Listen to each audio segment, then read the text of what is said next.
The Benipal show ਦੇਖਣ ਵਾਲੇ ਸਮੁੱਚੇ ਦਰਸ਼ਕਾਂ ਨੂੰ ਦਵਿੰਦਰ ਸਿੰਘ ਬੈਨੀਪਾਲ ਵੱਲੋਂ ਪਿਆਰ ਅਤੇ ਸਤਿਕਾਰ ਸਹਿਤ ਸਤਿ ਸ਼੍ਰੀ ਅਕਾਲ।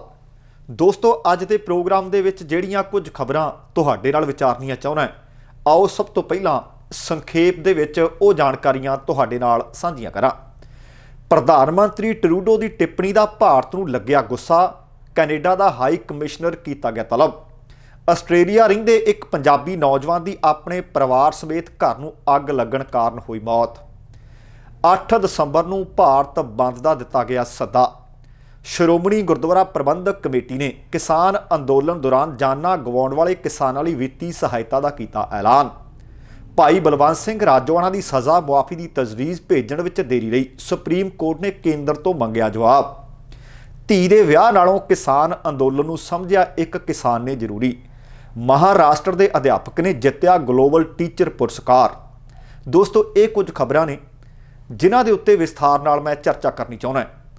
ਸੋ ਇੱਕ ਖਬਰ ਦੇ ਉੱਤੇ ਵਿਸਥਾਰ ਨਾਲ ਚਰਚਾ ਕੀਤੀ ਜਾਏਗੀ, ਪਰ ਉਸ ਤੋਂ ਪਹਿਲਾਂ ਕਿ ਆਪਾਂ ਖਬਰਾਂ ਨੂੰ ਵਿਸਥਾਰ ਨਾਲ ਵਿਚਾਰੀਏ, ਤੁਹਾਨੂੰ ਅਪੀਲ ਹੈ, ਤੁਹਾਨੂੰ ਬੇਨਤੀ ਹੈ ਕਿ ਜੇਕਰ ਹਾਲੇ ਤੱਕ ਤੁਸੀਂ ਆਪਣੇ ਇਸ ਚੈਨਲ ਨੂੰ ਸਬਸਕ੍ਰਾਈਬ ਨਹੀਂ ਕੀਤਾ, ਕਿਰਪਾ ਕਰਕੇ ਚੈਨਲ ਸਬਸਕ੍ਰਾਈਬ ਕਰਕੇ ਨੋਟੀਫਿਕੇਸ਼ਨ ਵਾਲੀ ਘੰਟੀ ਜ਼ਰੂਰ ਨੱਪ ਲਾਓ, ਤਾਂ ਕਿ ਰੋਜ਼ਾਨਾ ਜਦੋਂ ਹੀ ਅਸੀਂ ਲਾਈਵ ਹੁੰਦੇ ਹਾਂ ਜਾਂ ਕੋਈ ਵੀਡੀਓ ਨਵਾਂ ਅਪਲੋਡ ਕੀਤਾ ਜਾਂਦਾ ਹੈ, ਤੁਹਾਨੂੰ ਉਸ ਦੀ ਨੋਟੀਫਿਕੇਸ਼ਨ ਪਹੁੰਚੇ ਅਤੇ ਤੁਸੀਂ ਉਸ ਅਪਡੇਟ ਦਾ ਆਨੰਦ ਲੈ ਸਕੋ। ਔਰ ਫਿਰ ਅੱਜ ਦੀਆਂ ਖਬਰਾਂ ਦੇ ਉੱਤੇ ਹੁਣ ਨਜ਼ਰ ਮਾਰਦੇ ਹਾਂ। ਤੁਹਾਨੂੰ ਯਾਦ ਹੋਣਾ ਹੈ ਕਿ ਬੀਤੇ ਕੁਝ ਕੁ ਦਿਨ ਪਹਿਲਾਂ ਸਾਡੇ ਇੱਥੋਂ ਦੇ ਪ੍ਰਧਾਨ ਮੰਤਰੀ ਜਸਟਿਨ ਟਰੂਡੋ ਨੇ ਭਾਰਤ ਵਿੱਚ ਚੱਲ ਰਹੇ ਕਿਸਾਨ ਅੰਦੋਲਨ ਨੂੰ ਲੈ ਕੇ ਟਿੱਪਣੀ ਕੀਤੀ ਸੀ। ਸੋ ਲੱਗਦਾ ਹੈ ਕਿ ਉਹਨਾਂ ਦੀ ਟਿੱਪਣੀ ਭਾਰਤ ਸਰਕਾਰ ਨੂੰ ਚੰਗੀ ਨਹੀਂ ਲੱਗੀ। ਭਾਰਤ ਨੇ ਟਰੂਡੋ ਅਤੇ ਹੋਰ ਨੇਤਾਵਾਂ ਦੀ ਟਿੱਪਣੀ ਨੂੰ ਲੈ ਕੇ ਕੈਨੇਡਾ ਦੇ ਹਾਈ ਕਮਿਸ਼ਨਰ ਨੂੰ ਤਲਬ ਕੀਤਾ ਹੈ। ਵਿਦੇਸ਼ ਮੰਤਰਾਲੇ ਨੇ ਕਿਹਾ ਕਿ ਕਿਸਾਨਾਂ ਦੇ ਮੁੱਦਿਆਂ ਤੇ ਕੈਨੇਡਾ ਦੇ ਨੇਤਾਵਾਂ ਦੀ ਟਿੱਪਣੀ ਸਾਡੇ ਅੰਦਰੂਨੀ ਮਾਮਲਿਆਂ ਦੇ ਵਿੱਚ ਸਿੱਧਾ ਦਾਖਲ ਹੈ ਤੇ ਇਹ ਬਰਦਾਸ਼ਤ ਕਰਨ ਯੋਗ ਨਹੀਂ ਹੈ। ਭਾਰਤ ਅਤੇ ਕੈਨੇਡਾ ਦੇ ਉਹ ਕਹਿੰਦੇ ਸਬੰਧ ਖਰਾਬ ਹੋ ਸਕਦੇ ਹੈ, ਕਿਉਂਕਿ ਭਾਰਤ ਦੇ ਵਿਦੇਸ਼ ਮੰਤਰਾਲੇ ਨੇ ਕਿਸਾਨਾਂ ਦੇ ਮੁੱਦੇ ਤੇ ਕੈਨੇਡਾ ਦੇ ਨੇਤਾਵਾਂ ਵੱਲੋਂ ਉਹਨਾਂ ਵਿੱਚ ਇੱਥੋਂ ਦੇ ਰੱਖਿਆ ਮੰਤਰੀ ਡਿਫੈਂਸ ਮਿਨਿਸਟਰ ਹਰਜੀਤ ਸੱਜਣ ਵੀ ਨੇ, ਨਵਦੀਪ ਬੈਂਸ ਵੀ ਨੇ ਤੇ ਕੁਝ ਮੈਂਬਰ ਪਾਰਲੀਮੈਂਟ ਵੀ ਨੇ, ਵਿਰੋਧੀ ਧਿਰ ਦੇ ਲੀਡਰ ਨੇ, NDP ਪਾਰਟੀ ਦੇ ਆਗੂ ਨੇ, ਜਗਮੀਤ ਸਿੰਘ, ਉਹਨਾਂ ਨੇ ਵੀ ਟਿੱਪਣੀਆਂ ਕੀਤੀਆਂ ਸੀ। ਉਹ ਕਹਿੰਦੇ ਇਹ ਟਿੱਪਣੀਆਂ ਸਾਨੂੰ ਚੰਗੀਆਂ ਨਹੀਂ ਲੱਗੀਆਂ, ਇਸ ਕਰਕੇ ਕੈਨੇਡੀਅਨ ਹਾਈ ਕਮਿਸ਼ਨਰ ਨੂੰ ਤਲਬ ਕੀਤਾ ਗਿਆ। ਉਹ ਕਹਿੰਦੇ ਇਹਨਾਂ ਲੀਡਰਾਂ ਦੀਆਂ ਟਿੱਪਣੀਆਂ ਦੇ ਕਾਰਨ ਸਾਡੇ ਜਿਹੜੇ ਸਫਾਰਤਖਾਨੇ ਨੇ ਬਾਹਰਲੇ ਮੁਲਕਾਂ ਦੇ ਵਿੱਚ, ਉੱਥੇ ਲੋਕਾਂ ਨੇ ਜਾ ਕੇ ਰੈਲੀਆਂ ਕੀਤੀਆਂ ਅਤੇ ਲੋਕਾਂ ਨੂੰ ਹੱਲਾਸ਼ੇਰੀ ਮਿਲੀ ਇਸ ਦੇ ਨਾਲ। ਉਹ ਕਹਿੰਦੇ ਜਿਸ ਦੇ ਕਾਰਨ ਸਾਡੀ ਸੁਰੱਖਿਆ ਦਾ ਮੁੱਦਾ ਖੜਾ ਹੋਇਆ। ਵਿਦੇਸ਼ ਮੰਤਰਾਲੇ ਨੇ ਕਿਹਾ ਕਿ ਜੇਕਰ ਅਜਿਹੀ ਟਿੱਪਣੀ ਜਾਰੀ ਰਹੀ ਜਾਂ ਅਜਿਹੀਆਂ ਗੱਲਾਂ ਬਾਤਾਂ ਕੈਨੇਡਾ ਸਰਕਾਰ ਵੱਲੋਂ ਜਾਰੀ ਰਹੀਆਂ ਤਾਂ ਭਾਰਤ ਦੇ ਅਤੇ ਕੈਨੇਡਾ ਦੇ ਸਬੰਧਾਂ 'ਤੇ ਗੰਭੀਰ ਰੂਪ ਨਾਲ ਨੁਕਸਾਨਦਾਇਕ ਪ੍ਰਭਾਵ ਨਜ਼ਰ ਆ ਸਕਦੇ ਹੈ। ਹੁਣ ਅਸਲ ਦੇ ਵਿੱਚ ਹੋ ਸਕਦਾ ਤੁਸੀਂ ਉਹ ਵੀਡੀਓ ਪ੍ਰਧਾਨ ਮੰਤਰੀ ਜਸਟਿਨ ਟਰੂਡੋ ਦੀ ਦੇਖੀ ਹੋਵੇ। ਜੇ ਨਹੀਂ ਦੇਖੀ ਤਾਂ ਮੈਂ ਦੱਸਣਾ ਚਾਹੁੰਦਾ ਕਿ ਜਿਹੜੇ 3 ਨਵੇਂ ਖੇਤੀ ਕਾਨੂੰਨ ਬਣਾਏ ਗਏ ਨੇ ਜਿਸ ਦੇ ਖਿਲਾਫ ਇਸ ਵਕਤ ਅੰਦੋਲਨ ਚੱਲ ਰਿਹਾ ਹੈ, ਉਸ ਅੰਦੋਲਨ ਦੇ ਮੁਤਾਲਕ ਪ੍ਰਧਾਨ ਮੰਤਰੀ ਜਸਟਿਨ ਟਰੂਡੋ ਨੇ ਕਿਹਾ ਸੀ ਕਿ ਸਥਿਤੀ ਚਿੰਤਾਜਨਕ ਹੈ। ਉਹਨਾਂ ਕਿਹਾ ਸੀ ਕਿ ਅਸੀਂ ਪਰਿਵਾਰ ਅਤੇ ਦੋਸਤਾਂ ਨੂੰ ਲੈ ਕੇ ਪਰੇਸ਼ਾਨ ਹਾਂ। ਸਾਨੂੰ ਪਤਾ ਹੈ ਕਿ ਕਈ ਲੋਕ ਜਿਹੜੇ ਕੈਨੇਡਾ ਵਿੱਚ ਰਹਿੰਦੇ ਨੇ ਤੇ ਉਹਨਾਂ ਦੇ ਪਰਿਵਾਰਕ ਮੈਂਬਰ ਅਤੇ ਦੋਸਤ ਉਸ ਅੰਦੋਲਨ ਦਾ ਭਾਰਤ ਵਿੱਚ ਹਿੱਸਾ ਬਣੇ ਹੋਏ ਨੇ। ਉਹਨਾਂ ਇਹ ਵੀ ਕਿਹਾ ਸੀ ਕਿ ਕੈਨੇਡਾ ਹਮੇਸ਼ਾ ਸ਼ਾਂਤੀਪੂਰਨ ਪ੍ਰਦਰਸ਼ਨਾਂ ਦੇ ਹੱਕ ਵਿੱਚ ਹੈ ਅਤੇ ਇਸ ਅਧਿਕਾਰ ਦੇ ਬਚਾਅ ਲਈ ਹਮੇਸ਼ਾ ਵਚਨਬੱਧ ਹੈ। ਉਹਨਾਂ ਕਿਹਾ ਸੀ ਕਿ ਅਸੀਂ ਗੱਲਬਾਤ ਵਿੱਚ ਵਿਸ਼ਵਾਸ ਕਰਦੇ ਹਾਂ ਤੇ ਅਸੀਂ ਭਾਰਤ ਦੇ ਸਾਹਮਣੇ ਆਪਣੀਆਂ ਚਿੰਤਾਵਾਂ ਰੱਖ ਰਹੇ ਹਾਂ। ਇਹ ਸਾਰਿਆਂ ਦੇ ਇਕੱਠੇ ਹੋਣ ਦਾ ਸਮਾਂ ਹੈ। ਇਹਦੇ ਤੇ ਵਿਦੇਸ਼ ਮੰਤਰਾਲੇ ਨੇ ਫਿਰ ਜਵਾਬ ਦਿੱਤਾ ਸੀ ਠੋਕ ਕੇ। ਭਾਰਤ ਦੇ ਵਿਦੇਸ਼ ਮੰਤਰਾਲੇ ਨੇ ਪ੍ਰਧਾਨ ਮੰਤਰੀ ਟਰੂਡੋ ਦੇ ਬਿਆਨ ਤੇ ਜਵਾਬ ਦਿੱਤਾ ਸੀ, ਕਿਹਾ ਸੀ ਕਿ ਅਸੀਂ ਕੈਨੇਡੀਅਨ ਨੇਤਾਵਾਂ ਦੇ ਵੱਲੋਂ ਭਾਰਤ ਵਿੱਚ ਕਿਸਾਨਾਂ ਨਾਲ ਸੰਬੰਧਿਤ ਮਾਮਲਿਆਂ ਤੇ ਕੀਤੀਆਂ ਗਈਆਂ ਟਿੱਪਣੀਆਂ ਨੂੰ ਚੰਗੇ ਤਰੀਕੇ ਨਾਲ ਦੇਖਿਆ, ਸੁਣਿਆ, ਕੋਖਿਆ। ਇਹ ਕਿਸੇ ਲੋਕਤੰਤਰਿਕ ਮੁਲਕ ਦੇ ਅੰਦਰੂਨੀ ਮਾਮਲਿਆਂ ਦੇ ਵਿੱਚ ਸਿੱਧਾ ਦਾਖਲ ਹੈ। ਉਹਨਾਂ ਨੇ ਕਿਹਾ ਸੀ ਕਿ ਬਿਹਤਰ ਰਹੇਗਾ ਕਿ ਕੈਨੇਡੀਅਨ ਪ੍ਰਧਾਨ ਮੰਤਰੀ ਅਤੇ ਇੱਥੋਂ ਦੇ ਲੀਡਰ ਸਾਡੇ ਮੁਲਕ ਦੇ ਲੋਕਤੰਤਰਿਕ ਢਾਂਚੇ ਦੇ ਵਿੱਚ ਦਖਲ ਨਾ ਦੇਣ। ਪਰ ਉਹਦੇ ਤੋਂ ਬਾਅਦ ਇਕੱਲੇ ਕੈਨੇਡੀਅਨ ਪ੍ਰਧਾਨ ਮੰਤਰੀ ਨੇ ਨਹੀਂ, ਦੁਨੀਆ ਦੇ ਬਹੁਤ ਸਾਰੇ ਮੁਲਕਾਂ ਨੇ, ਇੱਥੋਂ ਤੱਕ ਆਸਟ੍ਰੇਲੀਆ ਦੀ ਪਾਰਲੀਮੈਂਟ ਦੇ ਵਿੱਚ, ਬਰਤਾਨੀਆ ਵਿੱਚੋਂ ਤੇ ਕਈਆਂ ਥਾਵਾਂ ਤੋਂ ਹੋਰ ਵੀ ਲੀਡਰਾਂ ਨੇ ਭਾਰਤ ਵਿੱਚ ਚੱਲ ਰਹੇ ਇਸ ਵਿਸ਼ਵ ਵਿਆਪੀ ਅੰਦੋਲਨ ਦੇ ਉੱਤੇ ਆਪਣੀਆਂ ਤਿੱਖੀਆਂ ਟਿੱਪਣੀਆਂ ਕੀਤੀਆਂ ਸੀ। ਪਰ ਪ੍ਰਧਾਨ ਮੰਤਰੀ ਜਸਟਿਨ ਟਰੂਡੋ ਦੀ ਕੀਤੀ ਗਈ ਟਿੱਪਣੀ ਤੇ ਹੋਰਨਾਂ ਲੀਡਰਾਂ ਦੀਆਂ ਟਿੱਪਣੀਆਂ ਭਾਰਤ ਸਰਕਾਰ ਨੂੰ ਚੰਗੀਆਂ ਨਹੀਂ ਲੱਗੀਆਂ। ਸੋ ਅਗਲੀ ਖਬਰ ਬੜੀ ਮੰਦਭਾਗੀ ਖਬਰ ਹੈ। ਆਸਟ੍ਰੇਲੀਆ ਤੋਂ ਖਬਰ ਮਿਲ ਰਹੀ ਹੈ। ਆਸਟ੍ਰੇਲੀਆ ਦੇ ਵਿੱਚ ਪਿੰਡ ਸੋਲ ਜਗੀਰ ਦਾ ਇੱਕ ਨੌਜਵਾਨ ਆਪਣੀ ਪਤਨੀ ਅਤੇ ਮਾਸੂਮ ਬੱਚੀ ਸਮੇਤ ਆਸਟ੍ਰੇਲੀਆ ਵਿੱਚ ਰਹਿੰਦਾ ਆਪਣੇ ਘਰ ਨੂੰ ਅੱਗ ਲੱਗਣ ਕਾਰਨ ਝੁਲਸਣ ਤੋਂ ਬਾਅਦ ਮੌਤ ਦੇ ਮੂੰਹ ਵਿੱਚ ਚਲਾ ਗਿਆ। ਇਹ ਨੌਜਵਾਨ ਇੰਦਰਪਾਲ ਸਿੰਘ ਸੋਹਲ ਪਿੰਡ ਸੋਲ ਜਗੀਰ ਦਾ ਸੀ। ਇੰਦਰਪਾਲ ਸੋਹਲ ਦੇ ਰਿਸ਼ਤੇਦਾਰਾਂ ਨੇ ਦੱਸਿਆ ਕਿ ਇੰਦਰਪਾਲ ਲਗਭਗ 5 ਵਰ੍ਹੇ ਪਹਿਲਾਂ ਮੈਲਬੌਰਨ ਆਸਟ੍ਰੇਲੀਆ ਪੜ੍ਹਨ ਦੇ ਵਾਸਤੇ ਗਿਆ ਸੀ ਅਤੇ ਉੱਥੇ ਉਹਨੇ ਆਸਟ੍ਰੇਲੀਆ ਦੀ ਰਹਿਣ ਵਾਲੀ ਐਬੀ ਫੋਰੈਸਟ ਦੇ ਨਾਲ ਵਿਆਹ ਕਰਵਾ ਲਿਆ ਸੀ ਅਤੇ ਵਿਆਹ ਤੋਂ ਬਾਅਦ ਉਹਨਾਂ ਦੇ ਘਰ ਦੇ ਵਿੱਚ ਇੱਕ ਬੱਚੀ ਨੇ ਜਨਮ ਲਿਆ ਸੀ ਤੇ ਬੱਚੀ ਸਿਰਫ ਹਾਲੇ 19 ਦਿਨਾਂ ਦੀ ਸੀ। ਬੱਚੀ ਦਾ ਨਾਮ ਆਈਵੀ ਦੱਸਿਆ ਗਿਆ। ਉਹ ਆਪਣੀ ਬੱਚੀ ਅਤੇ ਆਪਣੀ ਘਰਵਾਲੀ ਦੇ ਨਾਲ ਚੰਗਾ ਖੁਸ਼ਹਾਲ ਜੀਵਨ ਬਿਤਾ ਰਿਹਾ ਸੀ। ਪਰ ਬੀਤੀ ਰਾਤ ਉਹਨਾਂ ਦੇ ਘਰ ਨੂੰ ਅੱਗ ਲੱਗੀ ਅਤੇ ਅੱਗ ਦੀਆਂ ਲਪਟਾਂ ਦੇ ਵਿੱਚੋਂ ਉਹ ਆਪਣੇ ਪਰਿਵਾਰ ਸਹਿਤ ਨਿਕਲਣ ਦੇ ਵਿੱਚ ਅਸਫਲ ਰਿਹਾ, ਜਿਸ ਦੇ ਸਿੱਟੇ ਵਜੋਂ 28 ਵਰ੍ਹਿਆਂ ਦੇ ਇੰਦਰਪਾਲ ਅਤੇ 19 ਵਰ੍ਹਿਆਂ ਦੀ ਉਸਦੀ ਪਤਨੀ ਐਬੀ ਅਤੇ 19 ਦਿਨਾਂ ਦੀ ਉਸਦੀ ਮਾਸੂਮ ਬੱਚੀ ਦੀ ਦਰਦਨਾਕ ਮੌਤ ਹੋ ਗਈ ਹੈ। ਗੁਆਂਢੀਆਂ ਨੇ ਦੱਸਿਆ ਕਿ ਅੱਗ ਬੁਝਾਉਣ ਦੀ ਹਰ ਸੰਭਵ ਕੋਸ਼ਿਸ਼ ਕੀਤੀ ਗਈ, ਯਤਨ ਕੀਤੇ ਗਏ, ਪਰ ਕੋਸ਼ਿਸ਼ਾਂ ਬੇਕਾਰ ਸਾਬਤ ਹੋਈਆਂ। ਪਰਿਵਾਰਕ ਮੈਂਬਰਾਂ ਨੇ ਦੱਸਿਆ ਕਿ ਪੁਲਿਸ ਵੱਲੋਂ ਇੱਕ 48 ਵਰ੍ਹਿਆਂ ਦੀ ਔਰਤ ਤੇ ਇਸ ਘਰ ਨੂੰ ਅੱਗ ਲਗਾਉਣ ਦੇ ਲਈ ਕੇਸ ਦਰਜ ਕਰ ਲਿਆ ਗਿਆ। ਆਸਟ੍ਰੇਲੀਆ ਵਿੱਚ ਵੀ ਅਤੇ ਮੈਲਬੌਰਨ ਸ਼ਹਿਰ ਦੇ ਵਿੱਚ ਵੀ ਅਤੇ ਇਸ ਨੌਜਵਾਨ ਦੇ ਪਿੰਡ ਅਤੇ ਇਲਾਕੇ ਵਿੱਚ ਸੋਗ ਦੀ ਲਹਿਰ ਹੈ, ਕਿਉਂਕਿ ਇੱਕ ਪਰਿਵਾਰ ਦਾ ਖੁਸ਼ਹਾਲ ਜੀਵਨ ਬਿਤਾਉਂਦੇ ਇੰਜ ਦੁਨੀਆ ਤੋਂ ਤੁਰ ਜਾਣਾ ਆਪਣੇ ਆਪ ਦੇ ਵਿੱਚ ਇਹ ਮੰਦਭਾਗੀ ਘਟਨਾ ਹੈ। ਸੋ ਅਸੀਂ ਆਪਣੇ ਵੱਲੋਂ ਇਹਨਾਂ ਦੇ ਪਰਿਵਾਰ ਦੇ ਨਾਲ ਅਤੇ ਇਹਨਾਂ ਵਿਛੜੀਆਂ ਰੂਹਾਂ ਲਈ ਅਰਦਾਸ ਕਰਦੇ ਹਾਂ ਕਿ ਪਰਮਾਤਮਾ ਇਹਨਾਂ ਨੂੰ ਆਪਣੇ ਚਰਨਾਂ ਦੇ ਵਿੱਚ ਨਿਵਾਸ ਦੇਵੇ ਅਤੇ ਪਰਿਵਾਰ ਨੂੰ ਭਾਣਾ ਮੰਨਣ ਦਾ ਬਲ ਬਖਸ਼ੇ। ਸੋ ਦੋਸਤੋ, ਕੱਲ੍ਹ ਜਿਹੜਾ ਅੱਜ ਹੁਣ ਚੜ੍ਹ ਗਿਆ ਹੋਣਾ ਭਾਰਤ ਦੇ ਵਿੱਚ ਅੱਜ ਅਤੇ ਕੈਨੇਡਾ ਦੇ ਵਿੱਚ ਅਸੀਂ ਕੱਲ੍ਹ ਆਖ ਸਕਦੇ ਹਾਂ। ਸੋ ਵੱਡਾ ਅਹਿਮ ਦਿਨ ਹੈ ਭਾਰਤ ਦੇ ਵਿੱਚ, ਕਿਉਂਕਿ ਸਿੰਘੂ ਸਰਹੱਦ ਦੇ ਉੱਤੇ ਇੱਕ ਪ੍ਰੈਸ ਕਾਨਫਰੰਸ ਕੀਤੀ ਹੈ ਭਾਰਤੀ ਕਿਸਾਨ ਯੂਨੀਅਨ ਦੇ ਲੀਡਰਾਂ ਨੇ। ਅਸਲ ਦੇ ਵਿੱਚ ਭਾਰਤੀ ਕਿਸਾਨ ਯੂਨੀਅਨ ਦੇ ਮਹਾ ਸਕੱਤਰ ਨੇ HS ਲੱਖੋਵਾਲ। ਉਹਨਾਂ ਨੇ ਕਿਹਾ ਕਿ ਬੀਤੇ ਵੀਰਵਾਰ ਨੂੰ ਅਸੀਂ ਸਰਕਾਰ ਨੂੰ ਆਖਿਆ ਸੀ ਕਿ ਨਵੇਂ ਖੇਤੀ ਕਾਨੂੰਨਾਂ ਨੂੰ ਵਾਪਸ ਲਿਆ ਜਾਣਾ ਚਾਹੀਦਾ। ਉਹ ਕਹਿੰਦੇ ਜੇ ਸਰਕਾਰ ਸਾਡੀ ਗੱਲ ਨਹੀਂ ਮੰਨੇਗੀ ਤਾਂ 8 ਦਸੰਬਰ ਨੂੰ ਸਮੁੱਚੇ ਭਾਰਤ ਨੂੰ ਬੰਦ ਕੀਤਾ ਜਾਏਗਾ। ਅਖਿਲ ਭਾਰਤੀ ਕਿਸਾਨ ਸਭਾ ਦੇ ਮਹਾ ਸਕੱਤਰ ਨੇ ਵੀ ਕਿਹਾ ਕਿ ਸਾਨੂੰ ਇਸ ਵਿਰੋਧ ਨੂੰ ਹੁਣ ਅੱਗੇ ਵਧਾਉਣ ਦੀ ਤੁਰੰਤ ਜ਼ਰੂਰਤ ਹੈ। ਸਰਕਾਰ ਨੂੰ ਕਹਿੰਦੇ ਖੇਤੀ ਕਾਨੂੰਨਾਂ ਨੂੰ ਵਾਪਸ ਲੈਣਾ ਚਾਹੀਦਾ। ਦਿੱਲੀ ਦੇ ਬਿਲਕੁਲ ਨੇੜੇ, ਦਿੱਲੀ ਦੇ ਲਗਭਗ ਚਾਰੇ ਪਾਸੇ ਹੁਣ ਦਿੱਲੀ ਨੂੰ ਘੇਰਿਆ ਹੋਇਆ ਹੈ। ਹਰਿਆਣੇ ਵਾਲੇ ਪਾਸੇ ਵੀ, ਯੂਪੀ ਵਾਲੇ ਪਾਸੇ ਵੀ ਸਰਹੱਦ ਦੇ ਉੱਤੇ ਪ੍ਰਦਰਸ਼ਨ ਹੋ ਰਹੇ ਨੇ ਤੇ ਕਿਸਾਨਾਂ ਨੂੰ ਉੱਥੋਂ ਪਾਸੇ ਹਟਾਉਣ ਦੇ ਵਾਸਤੇ ਸੁਪਰੀਮ ਕੋਰਟ ਦੇ ਵਿੱਚ ਪਤਾ ਲੱਗਿਆ ਕਿ ਅੱਜ ਇੱਕ ਪਟੀਸ਼ਨ ਵੀ ਦਾਇਰ ਕਰ ਦਿੱਤੀ ਗਈ ਹੈ। ਪਟੀਸ਼ਨ ਪਾਉਣ ਵਾਲੇ ਨੇ ਕਿਸਾਨਾਂ ਨੂੰ ਇਸ ਸਰਹੱਦ ਤੋਂ ਪਾਸੇ ਹਟਾਉਣ ਦੀ ਮੰਗ ਕੀਤੀ ਹੈ। ਇਹ ਪਟੀਸ਼ਨ ਪਾਈ ਹੈ ਰਿਸ਼ਵ ਸ਼ਰਮਾ ਨਾਂ ਦੇ ਇੱਕ ਵਿਅਕਤੀ ਨੇ। ਪਟੀਸ਼ਨ ਦੇ ਵਿੱਚ ਉਸਨੇ ਕਿਹਾ ਕਿ ਦਿੱਲੀ NCR ਵਿੱਚ COVID-19 ਦੇ ਖਤਰੇ ਨੂੰ ਦੇਖਦੇ ਹੋਏ ਕਿਸਾਨਾਂ ਨੂੰ ਪ੍ਰਦਰਸ਼ਨ ਬੰਦ ਕਰਨ ਦੀ ਮੰਗ ਕੀਤੀ ਗਈ ਹੈ ਤੇ ਉਹਨਾਂ ਨੂੰ ਇੱਥੋਂ ਜਾਣ ਵਾਸਤੇ ਕਿਹਾ ਜਾਵੇ। ਪਟੀਸ਼ਨ ਦੇ ਵਿੱਚ ਕਿਹਾ ਗਿਆ ਕਿ ਕਿਸਾਨਾਂ ਦੇ ਇੰਨੀ ਵੱਡੀ ਗਿਣਤੀ ਵਿੱਚ ਦਿੱਲੀ ਦੇ ਆਲੇ ਦੁਆਲੇ ਇਕੱਠੇ ਹੋਣ ਦੇ ਕਾਰਨ ਕਰੋਨਾ ਦਾ ਖਤਰਾ ਵੱਧ ਗਿਆ। ਕਿਸਾਨਾਂ ਵੱਲੋਂ ਸੜਕਾਂ ਜਾਮ ਕੀਤੀਆਂ ਹੋਈਆਂ ਨੇ, ਜਿਸ ਦੇ ਕਾਰਨ ਐਮਰਜੈਂਸੀ ਜਾਂ ਮੈਡੀਕਲ ਸੇਵਾਵਾਂ ਪ੍ਰਭਾਵਿਤ ਹੋ ਰਹੀਆਂ ਨੇ। ਇਸ ਲਈ ਕਿਸਾਨਾਂ ਨੂੰ ਤੁਰੰਤ ਹਟਾਇਆ ਜਾਵੇ। ਹੁਣ ਇਹ ਤਿੰਨੇ ਜਿਹੜੇ ਕੇਂਦਰੀ ਖੇਤੀ ਕਾਨੂੰਨ ਨੇ, ਕਿਸਾਨ ਉਹਨਾਂ ਨੂੰ ਵਾਪਸ ਲੈਣ ਦੀ ਮੰਗ ਕਰ ਰਹੇ ਨੇ। ਕਈ ਸੂਬਿਆਂ ਦਾ ਕਿਸਾਨ ਦਿੱਲੀ ਦੇ ਆਲੇ ਦੁਆਲੇ ਇਸ ਵਕਤ ਧਰਨਾ ਪ੍ਰਦਰਸ਼ਨ ਕਰ ਰਿਹਾ ਹੈ।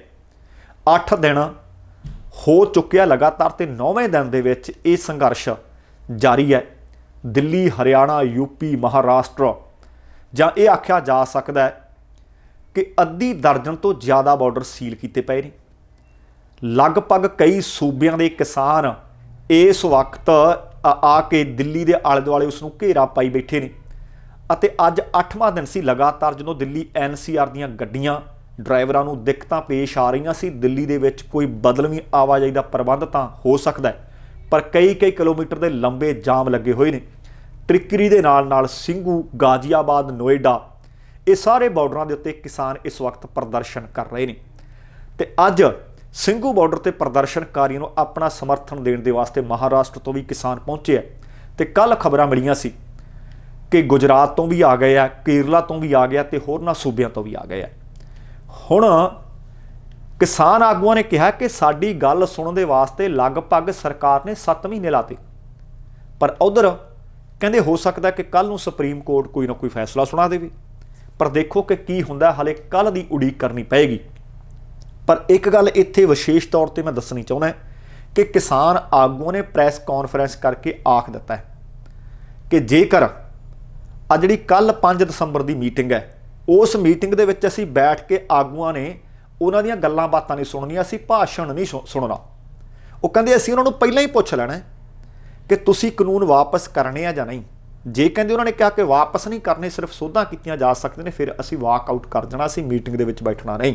ਤੇ ਫਿਰ ਅਸੀਂ ਇਹ ਵੀ ਦੱਸਣਾ ਕਿ ਹੁਣ ਦੁਬਾਰਾ ਅਸੀਂ ਤੁਹਾਡੇ ਨਾਲ ਮੀਟਿੰਗ ਕਰਨ ਵੀ ਨਹੀਂ ਆਉਣਾ। ਇਹਦੇ ਨਾਲ ਇਹਦੇ ਤੋਂ ਬਾਅਦ ਕਹਿੰਦੇ 6, 7 ਤੇ 8 ਤਰੀਕ ਨੂੰ ਫਿਰ ਅਸੀਂ ਕੀ ਐਕਸ਼ਨ ਕਰਦੇ ਹਾਂ, ਇਹ ਫਿਰ ਆਉਣ ਵਾਲਾ ਸਮਾਂ ਦੱਸੇਗਾ। ਪਰ ਇਹ ਪਤਾ ਲੱਗ ਰਿਹਾ ਹੈ ਕਿ ਹੁਣ ਦਿੱਲੀ ਦੇ ਆਲੇ ਦੁਆਲੇ, ਦਿੱਲੀ ਦੇ ਲੱਗਦੇ ਬਾਰਡਰਾਂ ਦੇ ਨਾਲ ਜਿਹੜੇ ਸੂਬੇ ਲੱਗਦੇ ਆ, ਉਹਨਾਂ ਦੇ ਉੱਤੇ ਪੁਲਿਸ ਦੀ ਨਫਰੀ ਵਧਾ ਦਿੱਤੀ ਗਈ ਹੈ। ਵਾਟਰ ਕੈਨਨ, ਬੈਰੀਕੇਡਿੰਗ ਉਹ ਵਧਾ ਦਿੱਤੇ ਗਏ ਨੇ। ਤੇ ਉਮੀਦ ਕੀਤੀ ਜਾ ਰਹੀ ਹੈ ਕਿ ਸ਼ਾਇਦ ਕਿਸਾਨਾਂ ਨੂੰ ਖਦੇੜਨ ਦੇ ਵਾਸਤੇ ਫੋਰਸ ਦਾ ਯਤਨ ਕੀਤਾ ਜਾਵੇ, ਕਿਉਂਕਿ ਸਰਕਾਰ ਜੇ ਕਿਸੇ ਵੀ ਹੱਦ ਤੱਕ ਜਾ ਸਕਦੀ ਹੈ ਤਾਂ ਕਿਸਾਨ ਆਗੂਆਂ ਨੇ ਵੀ ਆਖ ਦਿੱਤਾ ਹੈ ਕਿ ਅਸੀਂ ਵੀ ਹਰ ਜ਼ਬਰ ਦਾ ਸਾਹਮਣਾ ਕਰਨ ਦੇ ਵਾਸਤੇ ਤਿਆਰ ਹੋ ਕੇ ਇਸ ਸਥਾਨ ਤੇ ਪਹੁੰਚੇ ਹੋਏ ਹਾਂ। ਹੁਣ ਵੇਖਦੇ ਹਾਂ ਕਿ ਕੱਲ ਦੀ ਮੀਟਿੰਗ ਦੇ ਵਿੱਚ ਕੀ ਕੁਝ ਨਿਕਲਦਾ ਹੈ। ਸ਼੍ਰੋਮਣੀ ਗੁਰਦੁਆਰਾ ਪ੍ਰਬੰਧਕ ਕਮੇਟੀ ਕਿਸਾਨਾਂ ਦੇ ਹੱਕ ਵਿੱਚ ਨਿੱਤਰ ਆਈ ਹੈ। ਸ਼੍ਰੋਮਣੀ ਗੁਰਦੁਆਰਾ ਪ੍ਰਬੰਧਕ ਕਮੇਟੀ ਨੇ ਐਲਾਨ ਕੀਤਾ ਹੈ ਕਿ ਕਿਸਾਨ ਸੰਘਰਸ਼ ਦੇ ਦੌਰਾਨ ਜਿਹੜੇ ਕਿਸਾਨਾਂ ਨੇ ਆਪਣੀਆਂ ਜਾਨਾਂ ਗਵਾਈਆਂ ਨੇ, ਉਹ 7 ਕਿਸਾਨਾਂ ਦਾ ਉਹਨਾਂ ਨੇ ਹਾਲੇ ਜ਼ਿਕਰ ਕੀਤਾ, ਪਰ ਕਿਸਾਨਾਂ ਦੀਆਂ ਮੌਤਾਂ ਵੱਧ ਹੋਈਆਂ ਨੇ। ਉਹ ਕਹਿੰਦੇ 7 ਕਿਸਾਨਾਂ ਦੇ ਪਰਿਵਾਰਾਂ ਨੂੰ ਅਸੀਂ 1-1 ਲੱਖ ਰੁਪਏ ਦੀ ਮਾਲੀ ਸਹਾਇਤਾ ਦੇਵਾਂਗੇ।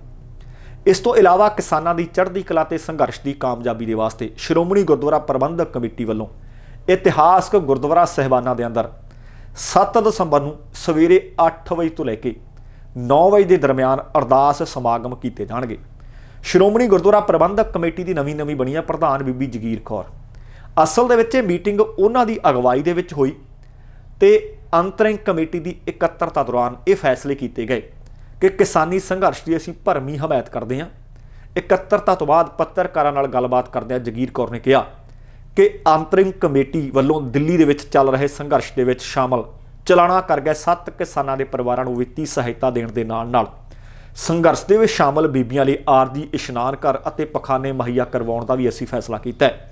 ਤੇ ਇਸ ਤੋਂ ਇਲਾਵਾ ਸ਼੍ਰੋਮਣੀ ਗੁਰਦੁਆਰਾ ਪ੍ਰਬੰਧਕ ਕਮੇਟੀ ਵੱਲੋਂ ਕਿਸਾਨਾਂ ਦੀ ਚੜ੍ਹਦੀ ਕਲਾ ਅਤੇ ਸੰਘਰਸ਼ ਦੀ ਕਾਮਯਾਬੀ ਦੇ ਵਾਸਤੇ ਅਰਦਾਸ ਸਮਾਗਮ ਵੀ ਕੀਤੇ ਜਾਣਗੇ।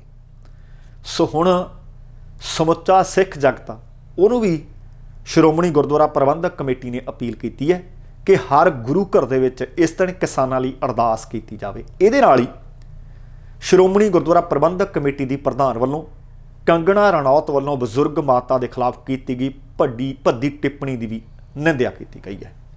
ਚਲੋ ਚੰਗੀ ਗੱਲ ਹੈ, ਭਾਵੇਂ ਦੇਰ ਨਾਲ ਹੀ ਫੈਸਲਾ ਕੀਤਾ ਗਿਆ, ਫੈਸਲਾ ਚੰਗਾ ਹੈ। ਕੋਈ ਭਾਵੇਂ ਚੰਗਾ ਕਵੇ, ਕੋਈ ਮਾੜਾ ਕਵੇ ਬੀਬੀ ਜਗੀਰ ਕੌਰ ਨੂੰ ਜਾਂ SGPC ਨੂੰ, ਪਰ ਜਿਹੜੀ ਗੱਲ ਚੰਗੀ ਹੈ ਉਹ ਚੰਗੀ ਹੈ। ਅਗਲੀ ਖਬਰ ਵੀ ਕਾਫੀ ਵੱਡੀ ਖਬਰ ਹੈ। ਤੁਹਾਨੂੰ ਯਾਦ ਹੋਣਾ ਕਿ ਭਾਈ ਬਲਵੰਤ ਸਿੰਘ ਰਾਜੋਆਣਾ ਨੂੰ ਮੌਤ ਦੀ ਸਜ਼ਾ ਸੁਣਾਈ ਹੋਈ ਹੈ, ਪਰ ਬੀਤੇ ਸਮੇਂ ਦੇ ਵਿੱਚ ਉਹਨਾਂ ਦੀ ਉਹ ਸਜ਼ਾ ਦੇ ਖਿਲਾਫ ਸਮੁੱਚੇ ਪੰਜਾਬ ਦੇ ਵਿੱਚ ਵੱਡਾ ਸੰਘਰਸ਼ ਵਿੱਢਿਆ ਗਿਆ ਸੀ। ਤੇ ਹੁਣ ਸੁਪਰੀਮ ਕੋਰਟ ਨੇ ਭਾਈ ਰਾਜੋਆਣਾ ਦੇ ਉੱਤੇ ਪੰਜਾਬ ਦੇ ਸਾਬਕਾ ਮੁੱਖ ਮੰਤਰੀ ਬੇਅੰਤ ਸਿੰਘ ਦੀ ਹੱਤਿਆ ਕਾਂਡ ਦਾ ਦੋਸ਼ ਹੈ। ਹੁਣ ਉਸ ਦੋਸ਼ ਦੇ ਵਿੱਚ ਫਾਂਸੀ ਦੀ ਸਜ਼ਾ ਮੁਆਫੀ ਦੀ ਤਜਵੀਜ਼ ਰਾਸ਼ਟਰਪਤੀ ਨੂੰ ਭੇਜਣ ਦੇ ਵਿੱਚ ਦੇਰੀ ਤੇ ਕੇਂਦਰ ਸਰਕਾਰ ਤੋਂ ਜਵਾਬ ਤਲਬ ਕੀਤਾ ਹੈ। ਅੱਜ ਮਾਨਯੋਗ ਸੁਪਰੀਮ ਕੋਰਟ ਦੇ ਵਿੱਚ ਰਾਜੋਆਣਾ ਦੀ ਉਸ ਪਟੀਸ਼ਨ ਤੇ ਸੁਣਵਾਈ ਹੋਈ ਜਿਸ ਵਿੱਚ ਉਸਨੇ ਆਪਣੀ ਮੌਤ ਦੀ ਸਜ਼ਾ ਮੁਆਫ ਕਰਨ ਦੀ ਪਟੀਸ਼ਨ ਦਾ ਛੇਤੀ ਨਿਪਟਾਰਾ ਕਰਨ ਲਈ ਗ੍ਰਹਿ ਮੰਤਰਾਲੇ ਨੂੰ ਨਿਰਦੇਸ਼ ਦੇਣ ਦੀ ਅਪੀਲ ਕੀਤੀ ਸੀ। ਮੁੱਖ ਜੱਜ ਨੇ ਐਸ.ਏ. ਬੋਬੜੇ, ਜੱਜ A.S. ਬੋਪੰਨਾ ਅਤੇ ਜੱਜ V. ਰਾਮਾ ਸੁਬਰਾਮਨੀਅਮ ਦੇ ਬੈਂਚ ਨੇ ਕੇਂਦਰ ਸਰਕਾਰ ਤੋਂ ਪੁੱਛਿਆ ਕਿ ਉਹ ਦੱਸੇ ਕਿ ਸੰਵਿਧਾਨ ਦੀ ਧਾਰਾ 72 ਦੇ ਤਹਿਤ ਸੰਬੰਧਿਤ ਅਧਿਕਾਰੀ ਰਾਸ਼ਟਰਪਤੀ ਨੂੰ ਇਸ ਬਾਰੇ ਤਜਵੀਜ਼ ਕਦੋਂ ਭੇਜਣਗੇ। ਕਹਿੰਦੇ ਤੁਸੀਂ ਪੰਜਾਬ ਸਰਕਾਰ ਨੂੰ ਲਿਖਿਆ ਸੀ ਕਿ ਗੁਰੂ ਨਾਨਕ ਦੇਵ ਜੀ ਦੇ ਪ੍ਰਕਾਸ਼ ਪੁਰਬ ਤੇ ਉਸ ਦੀ ਫਾਂਸੀ ਦੀ ਸਜ਼ਾ ਮੁਆਫ ਕਰ ਦਿੱਤੀ ਜਾਵੇਗੀ। ਦੱਸਣਾ ਬਣਦਾ ਕਿ ਸੰਵਿਧਾਨ ਦੀ ਧਾਰਾ 72 ਦੇ ਵਿੱਚ ਰਾਸ਼ਟਰਪਤੀ ਨੂੰ ਕੁਝ ਮਾਮਲਿਆਂ ਦੇ ਵਿੱਚ ਸਜ਼ਾ ਮੁਆਫ ਕਰ ਦੇਣ ਦੇ ਵਿੱਚ, ਸਜ਼ਾ ਮੁਅੱਤਲ ਕਰਨ ਜਾਂ ਸਜ਼ਾ ਘੱਟ ਕਰਨ ਦਾ ਅਧਿਕਾਰ ਮਿਲਿਆ ਹੋਇਆ। ਸੁਪਰੀਮ ਕੋਰਟ ਨੇ ਇਸ ਦਾ ਨੋਟਿਸ ਲਿਆ ਕਿ ਗ੍ਰਹਿ ਮੰਤਰਾਲੇ ਨੇ ਬੀਤੇ ਸਾਲ 7 ਸਤੰਬਰ ਨੂੰ ਪੰਜਾਬ ਦੇ ਮੁੱਖ ਸਕੱਤਰ ਨੂੰ ਇੱਕ ਪੱਤਰ ਲਿਖ ਕੇ ਸੂਚਿਤ ਕੀਤਾ ਸੀ ਕਿ ਰਾਜੋਆਣਾ ਦੀ ਮੌਤ ਦੀ ਸਜ਼ਾ ਮੁਆਫ ਕਰਨ ਦੀ ਤਜਵੀਜ਼ ਰਾਸ਼ਟਰਪਤੀ ਕੋਲ ਭੇਜੀ ਜਾਏਗੀ। ਕੇਂਦਰ ਵੱਲੋਂ ਪੇਸ਼ additional solicitor general KM Nataraj ਤੋਂ ਅਦਾਲਤ ਨੇ ਪੁੱਛਿਆ ਕਿ ਇਹ ਤਜਵੀਜ਼ ਹਜੇ ਤੱਕ ਭੇਜੀ ਕਿਉਂ ਨਹੀਂ ਗਈ। ਪੰਜਾਬ ਪੁਲਿਸ ਦੇ ਸਾਬਕਾ ਸਿਪਾਹੀ ਨੇ ਅਸਲ ਦੇ ਵਿੱਚ ਬਲਵੰਤ ਸਿੰਘ ਰਾਜੋਆਣਾ, ਜਦੋਂ ਪੰਜਾਬ ਸਕੱਤਰੇਤ ਦੇ ਬਾਹਰ ਇੱਕ ਬੰਬ ਧਮਾਕਾ ਹੋਇਆ ਸੀ ਜਿਸ ਦੇ ਵਿੱਚ ਉਸ ਵਕਤ ਪੰਜਾਬ ਦੇ ਮੁੱਖ ਮੰਤਰੀ ਬੇਅੰਤ ਸਿੰਘ ਤੇ 16 ਹੋਰ ਲੋਕ ਦਾ ਜਾਨ ਗਈ ਸੀ, ਉਹਦੇ ਵਿੱਚ ਇਹਨਾਂ ਨੂੰ ਨਾਮਜ਼ਦ ਕੀਤਾ ਗਿਆ ਸੀ ਤੇ ਇਹਨਾਂ ਦੇ ਉੱਤੇ ਦੋਸ਼ ਹੈ ਕਿ ਇਹਨਾਂ ਨੇ ਉਹ ਹੱਤਿਆ ਕੀਤੀ ਸੀ। ਸੋ ਹੁਣ ਵੇਖਦੇ ਹਾਂ ਕਿ ਜਿਹੜਾ ਮਾਨਯੋਗ ਅਦਾਲਤ ਨੇ ਇਹ ਪੁੱਛਿਆ, ਜਵਾਬ ਤਲਬੀ ਕੀਤੀ ਹੈ ਕਿ ਕੇਂਦਰ ਸਰਕਾਰ ਇਸ ਨੋਟਿਸ ਦਾ ਜਵਾਬ ਕੀ ਦਿੰਦੀ ਹੈ। ਅਗਲੀ ਖਬਰ ਫਿਰ ਕਿਸਾਨੀ ਸੰਘਰਸ਼ ਦੇ ਨਾਲ ਜੁੜੀ ਹੈ। ਤੁਹਾਨੂੰ ਪਤਾ ਕਿ ਲਗਭਗ ਬਹੁਤ ਸਾਰੇ ਸੂਬਿਆਂ ਦਾ ਕਿਸਾਨ ਇਸ ਵਕਤ ਦਿੱਲੀ ਦੇ 4 ਚੁਫੇਰੇ ਘੇਰਾ ਪਾਈ ਬੈਠਾ। ਤੁਸੀਂ ਦੇਖੋ ਕਿ ਆਮ ਤੌਰ ਤੇ ਹਰ ਇੱਕ ਬੰਦੇ ਨੂੰ ਪਤਾ ਹੁੰਦਾ ਕਿ ਧੀ ਦਾ ਪੁੱਤ ਦਾ ਵਿਆਹ ਤੇ ਮਾਂ-ਬਾਪ ਦਾ ਹੋਣਾ ਉਸ ਦੇ ਵਿੱਚ ਲਾਜ਼ਮੀ ਹੁੰਦਾ ਹੈ, ਪਰ ਆ ਖੇਤੀਬਾੜੀ ਕਾਨੂੰਨਾਂ ਦੇ ਖਿਲਾਫ ਇਸ ਚੱਲ ਰਹੇ ਪ੍ਰਦਰਸ਼ਨ ਦੇ ਵਿੱਚ ਕਿਸਾਨ ਆਪਣਾ ਭਵਿੱਖ ਨਹੀਂ ਮਰਦਾ ਦੇਖ ਸਕਦੇ। ਦੇਖੋ, ਉਹਨਾਂ ਨੇ ਆਪਣੀ ਜ਼ਿੰਦਗੀ ਦਾ ਇੱਕ ਅਹਿਮ ਦਿਨ, ਜਿਸ ਦਿਨ ਕਿਸੇ ਵਿਅਕਤੀ ਦੀ ਧੀ ਦਾ ਵਿਆਹ ਹੋਵੇ, ਉਸ ਸਮਾਗਮ ਵਿੱਚ ਸ਼ਾਮਲ ਹੋਣ ਦੇ ਨਾਲੋਂ ਇਸ ਅੰਦੋਲਨ ਦੇ ਵਿੱਚ ਸ਼ਿਰਕਤ ਕਰਨ ਨੂੰ ਪਹਿਲ ਦਿੱਤੀ। ਅਸਲ ਦੇ ਵਿੱਚ ਸੁਭਾਸ਼ ਚੀਮਾ ਨਾਮ ਦਾ ਇੱਕ ਕਿਸਾਨ ਹੈ। ਸੁਭਾਸ਼ ਚੀਮਾ ਦੀ ਧੀ ਦਾ ਵਿਆਹ ਸੀ, ਪਰ ਉਹ ਆਪਣੀ ਧੀ ਦੇ ਵਿਆਹ ਦੇ ਵਿੱਚ ਸ਼ਾਮਲ ਨਹੀਂ ਹੋਇਆ। ਜਾਣਕਾਰੀ ਅਨੁਸਾਰ ਯੂਪੀ ਦਾ ਕਿਸਾਨ ਹੈ ਸੁਭਾਸ਼ ਚੀਮਾ। ਉਹਨਾਂ ਕਿਹਾ ਕਿ ਜ਼ਿੰਦਗੀ ਪਰ ਉਹਨਾਂ ਨੇ ਖੇਤੀ ਲਈ ਕੰਮ ਕੀਤਾ ਹੈ, ਖੇਤੀਬਾੜੀ ਦਾ ਕੰਮ ਕੀਤਾ ਹੈ। ਇਸੇ ਧੰਦੇ ਤੋਂ, ਇਸੇ ਕਿੱਤੇ ਤੋਂ ਉਹ ਆਪਣਾ ਪਰਿਵਾਰ ਚਲਾਉਂਦੇ ਰਹੇ ਹੈ। ਪਰ ਜਿਹੜੀ ਹੁਣ ਆਹ ਸਥਿਤੀ ਬਣ ਗਈ ਹੈ, ਜਿਸ ਵਿੱਚ ਸਾਡੇ ਤੋਂ ਹੱਕ ਖੋਲਿਆ, ਸਾਡੇ ਭਵਿੱਖ ਦਾ ਕਤਲ ਕੀਤਾ ਜਾ ਰਿਹਾ ਤੇ ਅਸੀਂ ਆਪਣੇ ਭਵਿੱਖ ਦਾ ਕਤਲ ਹੁੰਦਾ ਆਪਣੀਆਂ ਅੱਖਾਂ ਦੇ ਸਾਹਮਣੇ ਤੱਕ ਨਹੀਂ ਸਕਦੇ। ਉਹ ਕਹਿੰਦੇ ਇਹ ਸਥਿਤੀ ਦੇ ਵਿੱਚ ਕਿਸਾਨ ਅੰਦੋਲਨ ਮੇਰੀ ਨਜ਼ਰ ਦੇ ਵਿੱਚ ਸਭ ਤੋਂ ਵੱਧ ਅਹਿਮ ਹੈ।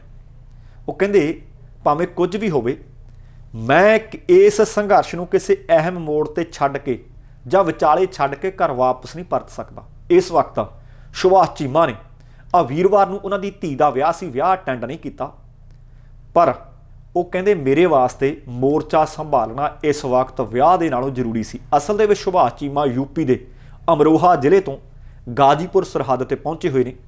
ਚੀਮਾ ਅੰਦੋਲਨ ਦੇ ਵਿੱਚ ਡਟੇ ਹੋਏ ਨੇ ਤੇ ਦਿੱਲੀ ਤੋਂ 111 ਕਿਲੋਮੀਟਰ ਦੂਰ ਅਮਰੋਹਾ ਦੇ ਵਿੱਚ ਉਹਨਾਂ ਦੀ ਧੀ ਦਾ ਵਿਆਹ ਹੋ ਰਿਹਾ ਸੀ। ਆਪਣੀ ਧੀ ਦੇ ਵਿਆਹ ਨੂੰ ਸਿਰਫ ਵੀਡੀਓ ਕਾਲ ਦੇ ਰਾਹੀਂ ਉਹਨਾਂ ਨੇ ਵੇਖਿਆ।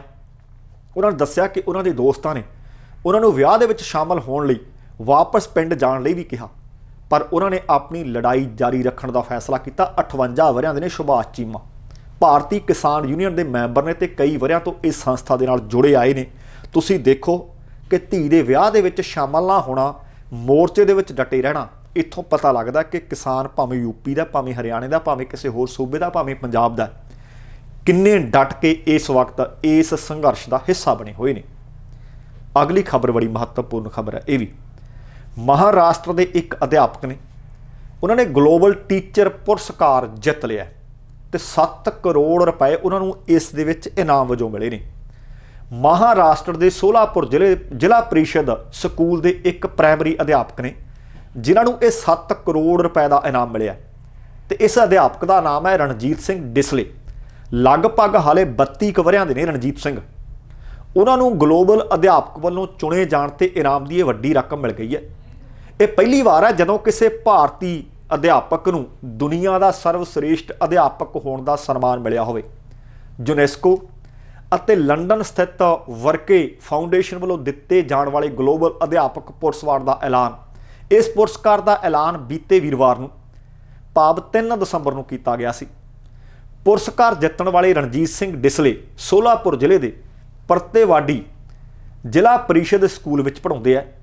ਲੰਡਨ ਦੇ ਨੈਚੁਰਲ ਹਿਸਟਰੀ ਮਿਊਜ਼ੀਅਮ ਦੇ ਵਿੱਚ ਇੱਕ ਸਮਾਗਮ ਹੋਇਆ ਜਿੱਥੇ ਰਣਜੀਤ ਸਿੰਘ ਨੂੰ ਜੇਤੂ ਐਲਾਨਿਆ ਗਿਆ ਤੇ ਜੇਤੂ ਦਾ ਐਲਾਨ ਪ੍ਰਸਿੱਧ ਫਿਲਮ ਅਭਿਨੇਤਾ ਸਟੀਫਨ ਫਰਾਈ ਨੇ ਕੀਤਾ। ਇਸ ਮੁਕਾਬਲੇ ਦੇ ਵਿੱਚ 140 ਮੁਲਕਾਂ ਦੇ 12,000 ਤੋਂ ਵੱਧ ਅਧਿਆਪਕ ਹਿੱਸਾ ਲੈ ਰਹੇ ਸੀ, ਪਰ ਰਣਜੀਤ ਸਿੰਘ ਨੇ ਇਹ ਪੁਰਸਕਾਰ ਜਿੱਤ ਲਿਆ। ਰਣਜੀਤ ਸਿੰਘ ਨੂੰ ਇਹ ਪੁਰਸਕਾਰ ਲੜਕੀਆਂ ਦੀ ਸਿੱਖਿਆ ਨੂੰ ਉਤਸ਼ਾਹ ਦੇਣ ਅਤੇ ਭਾਰਤ ਵਿੱਚ ਤੁਰੰਤ ਪ੍ਰਕਿਰਿਆ ਭਾਵ QR ਕੋਡਿਤ ਪਾਠ ਪੁਸਤਕ ਕ੍ਰਾਂਤੀ ਨੂੰ ਸਪੀਡ ਨਾਲ ਅੱਗੇ ਵਧਾਉਣ ਦੀਆਂ ਕੋਸ਼ਿਸ਼ਾਂ ਕਾਰਨ ਮਿਲਿਆ। ਵਰਕੇ ਫਾਊਂਡੇਸ਼ਨ ਨੇ ਸਾਲ 2014 ਵਿੱਚ ਇਸ ਪੁਰਸਕਾਰ ਦੀ ਸਥਾਪਨਾ ਕੀਤੀ ਸੀ। ਇਸ ਲਈ ਦੁਨੀਆ ਭਰ ਤੋਂ 10 ਪ੍ਰਤੀਭਾਗੀਆਂ ਨੂੰ ਚੁਣਿਆ ਗਿਆ ਸੀ। ਇਹ ਪੁਰਸਕਾਰ ਅਜਿਹੇ ਅਸਾਧਾਰਨ ਅਧਿਆਪਕ ਨੂੰ ਦਿੱਤਾ ਜਾਂਦਾ ਹੈ ਜਿਨ੍ਹਾਂ ਨੇ ਆਪਣੇ ਸਿੱਖਿਆ ਖੇਤਰ 'ਚ ਵਿਸ਼ੇਸ਼ ਯੋਗਦਾਨ ਦਿੱਤਾ ਹੋਵੇ। ਰਣਜੀਤ ਸਿੰਘ ਡਿਸਲੇ ਨੂੰ ਰਾਜਪਾਲ ਭਗਤ ਸਿੰਘ ਕੋਸ਼ਿਆਰੀ ਨੇ ਇਸ ਉਪਲਬਧੀ ਦੇ ਉੱਤੇ ਮੁਬਾਰਕਬਾਦ ਦਿੱਤੀ ਹੈ।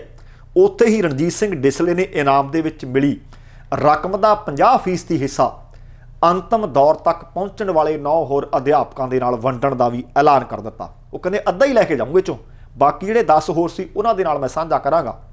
ਉਹਨਾਂ ਨੇ ਕਿਹਾ ਕਿ ਬਾਕੀ 50% ਰਕਮ ਦਾ ਉਹ ਇਸਤੇਮਾਲ ਇੱਕ ਫੰਡ ਬਣਾਉਣ ਲਈ ਕਰਨਗੇ, ਜਿਸ ਦੀ ਵਰਤੋਂ ਉਹਨਾਂ ਅਧਿਆਪਕਾਂ ਦੀ ਮਦਦ ਲਈ ਕਰਨਗੇ ਜੋ ਚੰਗਾ ਕੰਮ ਕਰ ਰਹੇ ਨੇ।